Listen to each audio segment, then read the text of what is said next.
नमस्कार, आप देख रहे हैं न्यूज 24। आपके साथ मैं हूं रवि ठाकुर। पाकिस्तान के पूर्व क्रिकेटरों पर मानो नेता बनने का चस्का चढ़ गया हो। इमरान खान तो पाकिस्तान के वजीर आजम बन गए हैं, मगर अब उनके पीछे कई और क्रिकेटर नेता बनने की फिराक में लग गए हैं। इस लिस्ट में सबसे ऊपर नाम है पूर्व क्रिकेटर शाहिद अफरीदी का। शाहिद अफरीदी लगातार कश्मीर के नाम पर भारत के खिलाफ जहर उगल रहा है। अभी हाल ही में अफरीदी पीओके में कोरोना से प्रभावित लोगों में राशन बांटने पहुंचा था, लेकिन वो इस मदद की आड़ में कश्मीर राग अला बैठे। अफरीदी ने न सिर्फ पीओके में लोगों को इकट्ठा कर कश्मीर की दुहाई दी, बल्कि पीएम मोदी के खिलाफ अभद्र भाषा का भी इस्तेमाल किया। ये रिपोर्ट देखिए।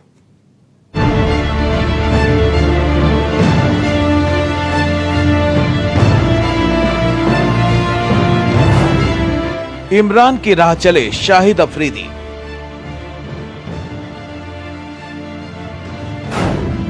अफरीदी को चढ़ा नेता बनने का चस्का।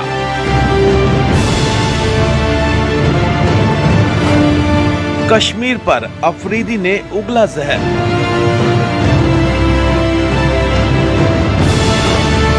पीएम मोदी पर भी अफरीदी ने की अभद्र टिप्पणी।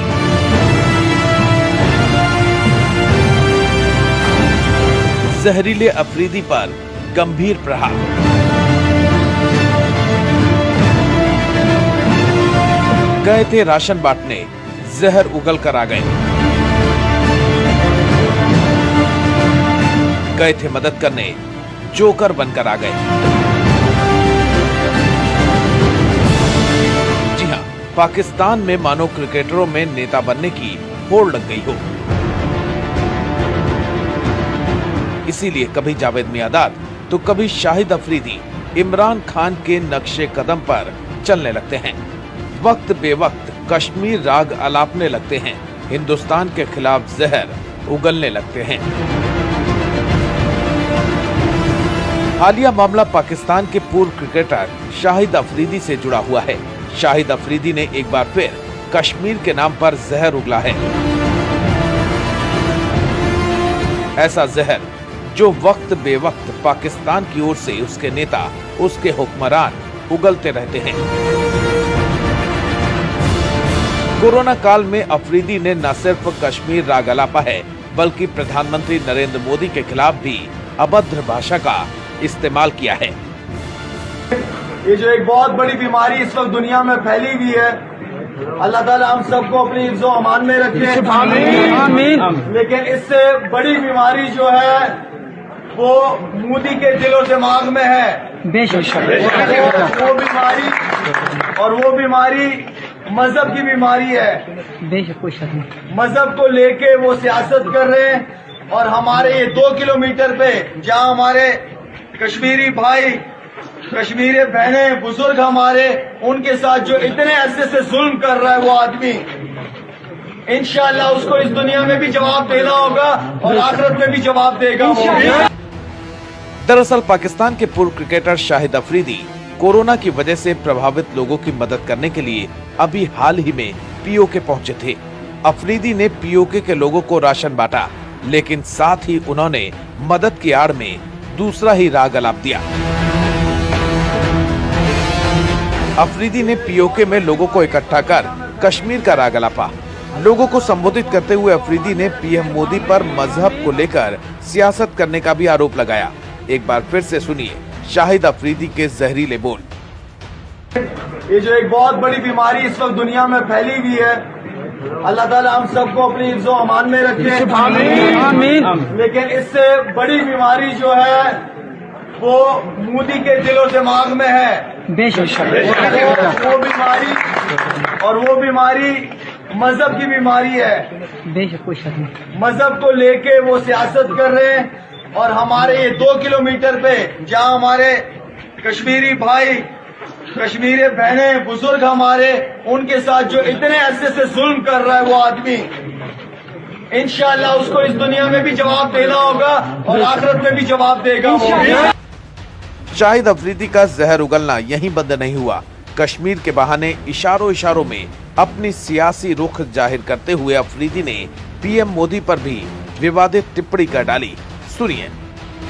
मोदी को एक बात का पता होना चाहिए, है तो बड़ा दलेर बनने की कोशिश करता है, लेकिन है डरपोक आदमी। इतने छोटे से कश्मीर के लिए 7 लाख की फौज जमा कर दी है उसने, जबकि हमारे पूरे पाकिस्तान की फौज 7 लाख की है। लेकिन मोदी को ये नहीं पता कि हमारी 7 लाख फौज के पीछे 22-23 करोड़ की फौज खड़ी हुई है पीछे। शाहिद अफरीदी का ये वीडियो सोशल मीडिया पर जैसे ही वायरल हुआ, भारत की तरफ से अफरीदी को धुआंधार करारा जवाब मिलना शुरू हो गया। बीजेपी प्रवक्ता संबित पात्रा से लेकर कई भारतीय दिग्गज पूर्व क्रिकेटरों ने अफरीदी को आड़े हाथों लिया है। पूर्व क्रिकेटर और बीजेपी सांसद गौतम गंभीर ने तो अफरीदी को जोकर तक करार दे दिया। अफरीदी के जहरीले बोल के जवाब में गौतम गंभीर ने ट्विटर पर लिखा कि पाक के पास 7 लाख फोर्स हैं, जिसे 20 करोड़ लोगों का समर्थन हासिल है। ये बातें 16 साल का आदमी शाहिद अफरीदी कहता है। फिर भी कश्मीर के लिए 70 सालों से भीख मांग रहा है। अफरीदी इमरान खान और बाजवा जैसे जोकर पाकिस्तान के लोगों को मूर्ख बनाने के लिए भारत और पीएम मोदी के खिलाफ जहर उगल सकते हैं, लेकिन जजमेंट डे तक कश्मीर नहीं मिलेगा। बांग्लादेश याद है? इस समय में भी जब पूरी दुनिया एक ऐसी महामारी से लड़ रही है, कोरोना वायरस, उसके बावजूद अगर आप राजनीति करते हैं, कश्मीर का इशू उठाते हैं, हमारे प्रधानमंत्री जी को ऐसी ऐसी बातें बोलते हैं, तो इससे पता चलता है कि आपकी क्या सोच है, और आप ही की नहीं आपके देश की क्या सोच है। तो बहुत अनफॉर्चुनेट है, क्योंकि इस टाइम पे अगर आप सामान बांट रहे हैं या खाना बांटने गए तो यहाँ पर उस टाइम आप सिर्फ गरीब लोगों की मदद करिए। इस टाइम राजनीति करने का क्या फायदा है, कश्मीर के बारे में बात करने का या फिर इंडिया के बारे में बात करने का। आप अपना देश देखिए ना, आपके देश में खुद आपके पास पैसा है नहीं, लोग वहाँ पर मर रहे हैं, उसके बावजूद आप राजनीति करें। इसलिए क्योंकि एक ट्रेंड बन चुका है पाकिस्तान में कि अगर आपको पॉपुलर होना है तो फिर इंडिया में हमारे प्रधानमंत्री जी को अजीब अजीब चीजें बोलिए, तो बहुत अनफॉर्चुनेट चीज है। पूर्व ऑफ स्पिनर हरभजन सिंह ने भी अफरीदी पर तीखा हमला बोला है।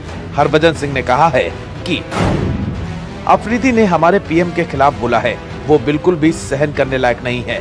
अफरीदी ने इस मामले में अपनी सारी हदें पार कर दी हैं। मैं सोचता था कि अफरीदी हमारे दोस्त हैं, लेकिन दोस्त कभी ऐसी बात नहीं कर सकता, और आज से मुझे उससे कोई मतलब नहीं है। इस घटना के बाद से ये साफ है कि मेरे और अफरीदी के बीच कोई दोस्ती नहीं बची है। उन्हें हमारे देश और पीएम के खिलाफ ऐसी बातें बोलने का कोई हक नहीं है।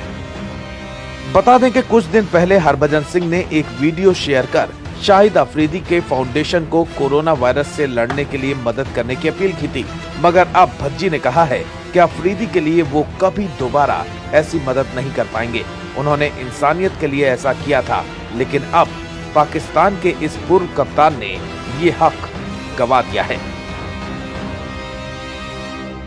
पूर्व भारतीय क्रिकेटर युवराज सिंह ने भी अफरीदी की कड़ी आलोचना की है। युवराज सिंह ने ट्वीट कर लिखा, अफरीदी के व्यवहार से मैं काफी नाखुश हूँ। उन्होंने जो कमेंट पीएम मोदी के खिलाफ किए, उससे मैं काफी निराश हुआ हूँ। एक जिम्मेदार भारतीय होने के नाते मैं कभी भी ऐसे शब्द स्वीकार नहीं करूँगा। मैंने मानवता के लिए, आपके फाउंडेशन के लिए मदद मांगी थी, अब कभी भी ऐसा नहीं होगा। दरअसल हरभजन सिंह की तरह ही युवराज सिंह ने भी शाहिद अफरीदी के फाउंडेशन के लिए लोगों से मदद की अपील की थी। यही नहीं, बीजेपी प्रवक्ता संबित पात्रा ने भी शाहिद अफरीदी पर करारा हमला बोला है। संबित ने शाहिद अफरीदी का वीडियो ट्वीट कर लिखा है कि दोस्तों, ये सुने पाकिस्तान के क्रिकेट खिलाड़ी शाहिद अफरीदी को। बेगैरत मुल्क के नापाक इरादों को अवाम से साझा कर रहा है और भारत के पीएम मोदी जी के लिए झूठ बोल रहा है। अफरीदी फाउंडेशन में डोनेशन के लिए जो रिक्वेस्ट कुछ भारतीय भाई कर रहे हैं, वो भी इस फाउंडेशन की असलियत देखें। बहरहाल ये कोई पहली या दूसरी बार नहीं है जब शाहिद अफरीदी ने कश्मीर राग अलापते हुए भारत के खिलाफ जहर उगला हो। इससे पहले भी कई दफा अफरीदी कश्मीर के नाम पर अपने नापाक मंसूबे जता चुका है। शाहिद अफरीदी कश्मीरियों के समर्थन के लिए शुरू किए गए कश्मीर आवर कार्यक्रम को भी अपना समर्थन दे चुके हैं, और न सिर्फ अफरीदी बल्कि उनके साथ साथ कई पाकिस्तानी क्रिकेटर भी गाए बगाए कश्मीर को लेकर भारत विरोधी बयान देते रहे हैं। पाकिस्तान के पूर्व कप्तान जावेद मियांदाद तो भारत को धमकी देते हुए यहां तक कह चुके हैं कि हमारे पास परमाणु बम है, साफ कर देंगे। इसी तरह पूर्व तेज गेंदबाज शोएब अख्तर और पूर्व कप्तान सरफराज अहमद भी कश्मीर हितैषी ढोंग करते हुए भारत के खिलाफ जहर उगल चुके हैं। लेकिन पाकिस्तान के ये जोकर हर बार अपनी औकात भूल जाते हैं, अपनी भिखमंगे वाली हरकतें भूल जाते हैं, जो उसके हुक्मरान दुनिया के सामने कटोरा बढ़ाकर अपने लिए रहम की भीख मांगते रहते हैं। Bureau report, news 24।